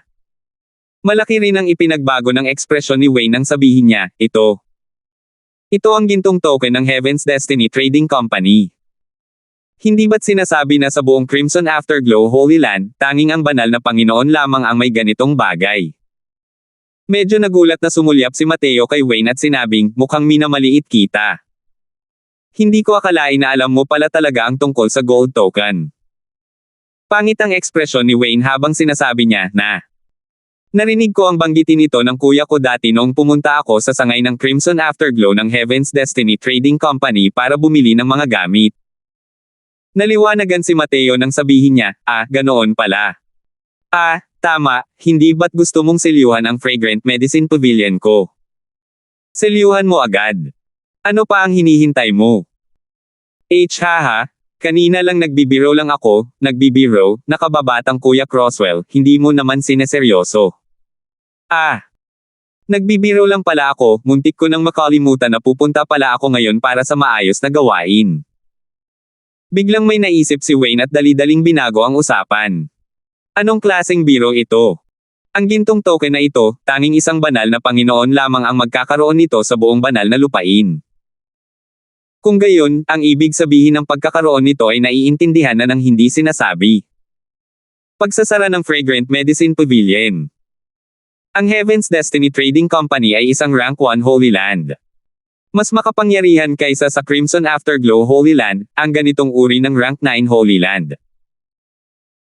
Kung talagang pupunta si Mateo sa Heaven's Destiny Trading Company, magagamit niya ang status na kinakatawan ng token na ito para patayin siya ng walang kahirap-hirap. Walang malay si Riza Mayer sa mga kasama. Hindi rin sigurado kung ano ang iniisip niya. Pero medyo na-curious si Mateo kung bakit pumunta si Wayne at nagtanong, bakit ninyo ako hinahanap? Sabi ni Wayne, ganito kasi. Mag-oorganisa ang Crimson Afterglow Holy Land ng isang kompetisyon sa pagpili ng Quasi-Holy Son pagkalipas ng isang buwan. Ang bawat paksayon na nasasakupan ng banal na lupain ay may 3 kota. Tungkol dito, nang matanggap ko ang balitang ito, naisip kita kaagad at plano kong bigyan ka ng pwesto. Kumusta? Taos puso ka, di ba? Paligsahan sa pagpili ng halos banal na anak. Hindi interesado. Umikot ang mga mata ni Mateo at agad na tumanggi. Ang ibang mga martial artist ay labis na nanabik na makapasok sa banal na lupain. Ngunit hindi ito kailangan ni Mateo. Ang pagiging isang tinaguriang malabanal na anak ay walang iba kundi ang pagkuha ng mataas na paggalang ng banal na lupain, pagkatapos ay pagkuha ng isang tiyak na halaga ng mga mapagkukunan ng paglilinang, tulad ng mga pamamaraan ng paglilinang, tulad ng mga tabletang panggamot. Ngunit, ang mga bagay na ito, kayang lutisin ng kasalukuyang Mateo ang lahat ng ito ng mag-isa. Gayon din, kaya rin niya itong ayusin ng mag-isa sa hinaharap. Dahil sa Divine Realm, ang mga pinakakaunting nagkukulang sa pera ay mga alchemist. Hanggat handa si Mateo, maaari siyang kumita ng maraming truck ng mga kristal ng Earth Essence. Pinatunayan din ito ng pagkakatatag ng Fragrant Medicine Pavilion. Sa loob lamang ng 2 hanggang 3 buwan, ang kasalukuyang kayamanan ni Mateo ay lumampas na sa 10 milyong kristal ng Earth Essence. Para sa isang ascender na ilang buwan pa lamang umakyat, ito ay isang bagay na hindi maisip. Pero, nagawa ito ni Mateo. Taglay ang titulong Hunyer na may pinakamalaking pag-asa na makamit ang Alchemy God, kung hindi man lang makukuha ni Mateo ang kaunting cultivation resources na ito, magiging napakasama rin iyon. Hey! Hindi mo pa rin alam, di ba? Ang mga gantimpala para sa kompetisyon sa pagpili ng Quasi-Holy Son sa pagkakataong ito ay napakalaki. Hindi lamang makakakuha ng isang mataas na uri ng Profound Artifact ang unang pwesto, kundi maaari rin siyang magkaroon ng pagkakataong makapasok sa Crimson Afterglow Valley. Ang Crimson Afterglow Valley. Ang aking nakatatandang kapatid, bilang isa sa 7 banal na anak, ay hindi man lang nagkaroon ng pagkakataong makapasok sa Crimson Afterglow Valley noon. Sa totoo lang ay medyo nabalisa si Wayne habang sinasabi niya. Ang Crimson Afterglow Valley mula sa bibig ni Wayne, hindi pa naririnig ni Mateo noon. Natural lang na hindi niya alam kung bakit siya magiging ganito kabalisa. Bagkus, medyo nagulat si Toby nang sabihin niya, ang Crimson Afterglow Valley ay ang lugar kung saan nakamit ng banal na Panginoong Crimson Afterglow Holy Monarch ang daw. Sinasabing nagbubukas ito minsan kada 300 taon. Sa bawat pagkakataon, 3 tao lamang ang maaaring pumasok. Ang 3 pangalang ito ay palaging pinipili mula sa mga banal na anak ng banal na lupain. Bakit pa nila inorganisa ang ganitong kompetisyon sa pagpili ng parang banal na anak sa pagkakataong ito? Hindi pa nangyari ang ganitong uri ng bagay noon. Kahit hindi nakapasok si Toby sa banal na lupain, alam na alam niya ang mga sekreto ng Crimson Afterglow Holy Land. Sabi ni Wayne, sino ba ang may pakialam? Basta't kaya kung sumugod papasok sa Crimson Afterglow Holy Land, gaano man kalaki ang presyong ipapabayad mo sa akin, handa rin ako. Nakakalungkot, masyado nang matanda ang edad ko at hindi ako makakasali sa kompetisyon ngayon. Pero nagtanong si Mateo, itong Crimson Afterglow Valley, may kakaiba kaya? Tumango si Tobian at sinasabing ang Crimson Afterglow Holy Land ay orihinal na isang Rank 1 Holy Land, na namumuno sa mahigit kalahati ng White Valiant region. Hindi ko lang alam kung bakit, ang mga Crimson Afterglow Holy Lord ay lalong naging walang kakayahan sa bawat henerasyon. Ngayon, ito ay naging Rank 9 Holy Land. Ngunit isang bagay ang sigurado, ang pag-angat at pagbaba ng Crimson Afterglow Holy Land ay may malapit na kaugnayan sa Crimson Afterglow Valley na ito. Dahil ang Holy Lord ng bawat henerasyon ay nagmula sa Crimson Afterglow Valley. Hindi pa nagbago ang puntong ito noon. Ang pag-oorganisa ng Holy Land ng Quasi-Holy Zone Selection Competition sa pagkakataong ito ay marahil para sa layuning masira ang sumpa, umaasang makahanap ng paglitaw ng isang junior disciple na makakamit ang daw sa Crimson Afterglow Valley. 770. Nang marinig ang mga salita ni Tobian, medyo naging interesado si Mateo sa Crimson Afterglow Valley na ito. Sa Divine Realm, para maging isang Rank 1 Holy Land, wala ni isa ang hindi naging pangunahing puwersa na may malalim na pundasyon. Ngunit ang malalalim na pundasyon ay hindi kumakatawan sa lakas na walang humpay na nagbabago. Sa mga hindi mabilang na taon na ito, bawat pangunahing puwersa ay nagpapalitan. Ang ilan sa kanila, ang kanilang lakas ay lalong lumakas, habang ang lakas ng iba ay humina. Gaya ng Medicine King Hall, isa itong napakabanal na lupain na kamakailan lamang ay nagsimulang umunlad sa loob ng ilang libong taon. Ang pag-angat ng Medicine King Hall ay parang isang iglap lang, na mabilis na naglaho bilang nakaraan. Ang kasalukuyang Medicine King Hall ay hindi pa Medicine King Hall sa puso ng maraming Divine Realm martial artists. Ano ba talaga ang meron sa loob ng Crimson Afterglow Valley na ito? Hindi mapigil ang magtanong si Mateo nang may kuryosidad. Umiling si Tobian at sinabing, ito, bukod sa mga banal na anak na pumasok sa Crimson Afterglow Valley, malamang walang nakakaalam. Pero lahat ay may mga haka-haka rin. Ang Crimson Afterglow na ito ay dapat na isang uri ng mana. Wala lang talagang nakakaalam kung anong uri ng mana ito. Mateo, sa tingin ko ay maaari kang pumasok at subukan ito. Gamit ang iyong talento, sa tingin ko ay dapat mong makuha ang mana ng Crimson Afterglow Valley. Oh, sa tingin mo ba dapat ko ring subukan? Gulat na sabi ni Mateo. Alam ni Tobian ang tunay na talento ni Mateo. Mga ordinaryong pamana, hindi niya talaga bibigyan ng anumang kahalagahan. Pero kahit na ganoon, iminungkahi pa rin ni Tobian na subukan niya ito. Makikita na ang manang ito ay talagang may mga pambihirang aspeto. Tumango si Tobian at sinabing, ayon sa mga alamat, noon, ang unang henerasyon ng banal na Panginoon ng Crimson Afterglow Holy Land ay nagkaroon ng isang malaking labanan na yumayanag sa mundo laban sa isang makapangyarihang Divine King noong panahong iyon dahil sa isang bagay. Noong panahong iyon, ang unang henerasyon ng banal na Panginoon ay isa pa ring walang kwenta, habang ang lakas ng makapangyarihang Divine King na iyon ay malamang na halos kapantay ng kasalukuyang 10 dakilang banal na hari. Ang dalawang tao ay naglaban ng 10 araw at gabi, na nagtapos sa tabla. Ngunit hindi nagtagal pagkatapos noon, ang dalawang tao ay namatay dahil ang kanilang mga pinsala ay masyadong malala. Dahil din dito kung bakit ang banal na lupain ng Crimson Afterglow ay lalong humina sa bawat henerasyon. Ang kanilang lakas ay mabilis na bumagsak. Nang maabot ang banal na Panginoon ng henerasyong ito, sila ay sa wakas ay nabawasan sa isang Rank 9 Holy Land. Napagtanto lang ni Mateo pagkatapos niyang marinig iyon. Bago umakyat sa Divine Realm noon, minsang sinabi ni Levi na matagal na siyang hindi nakakatanggap ng balita mula sa Divine Realm. Mukhang simula noon, ang Crimson Afterglow Holy Land ay hindi na kayang ipagtanggol ang kanilang sarili at tuluyang wala ng lakas para pamahalaan ang mga bagay-bagay ng lower realms. Pero ang unang henerasyon ng Crimson Afterglow Holy Lord ay kayang makipaglaban sa isang powerhouse na may antas na 10 Great Divine Kings. Hindi niya minamaliit ang kanyang lakas. Mukhang kailangan ko talagang pumunta sa Crimson Afterglow Valley na ito, sabi ni Mateo nang may madamdaming buntong hininga. Para sa kasalukuyang Mateo, ang pagpapalakas ng kanyang lakas ay nananatiling numero 1. Ang kanyang kasalukuyang lakas ay napakahina pa rin at napakalayo pa rin ng kay Carson G. Upang makakuha ng mana na maihahambing sa 10 dakilang banal na hari, natural na hindi dapat palampasin ang ganitong uri ng pagkakataon. Hoy, batang to. Nangako lang ako sa'yo ng slot. Bakit mo tinatrato na parang nasa bag mo na ang unang pwesto? Labis na nadismaya si Wayne sa kay-abangan ni Mateo. Buong kumpiyansang sinabi ni Mateo, kung walang makapangyarihang Heaven Enlightenment Realm na lalahok, malamang ay napanalunan ko na ang unang pwesto na ito. Kumunot ang noo ni Wayne at hindi makapaniwalang sinabi, kahit na kung ikaw ang makakuha ng unang pwesto, bilang taong magre-rekomenda sa iyo ng kota, tiyak na hindi ako mawawalan ng mga benepisyo at magkakaroon din ako ng maluwalhating karangalan. Masyadong malaki ang iyong pagmamayabang. Tama, sa kompetisyon ngayon ay hindi talaga lalahok ang Heaven Enlightenment Realm.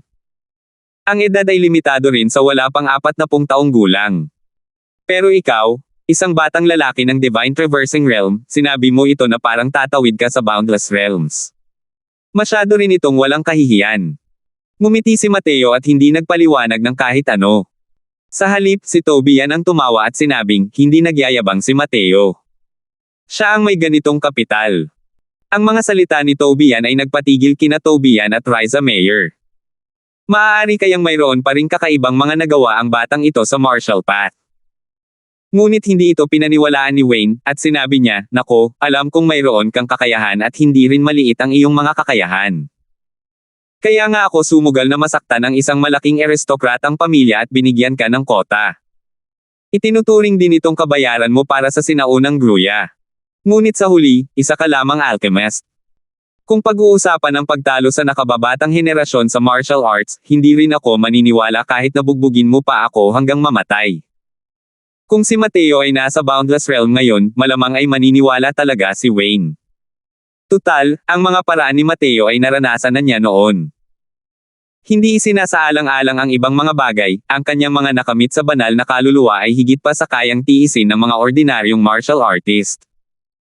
Pero si Mateo ay isa na lamang Divine Traversing Realm ngayon, habang ang ilang malalaking aristokratikong pamilya at mga disipulo ng mga pangunahing sekta ay pawang nasa middle stage Boundless Realm, maging ang mga late stage expert. Sa kanila, hindi nagkukulang ang ilang henyong martial artist na may napakalakas na lakas. Para sabihing may lakas si Mateo na kayang durugan ang lahat, paano niya ito paniniwalaan? Sumulyap si Mateo kay Wayne at nakangiting sinabi, tinatanggap ko na ang pabor na ito. Panginoon ng Lungsod Pay, pagkatapos ng panahong ito, mawawala na ang dating samahan natin. Walang sino man ang may utang sa isa't isa. Paano iyon?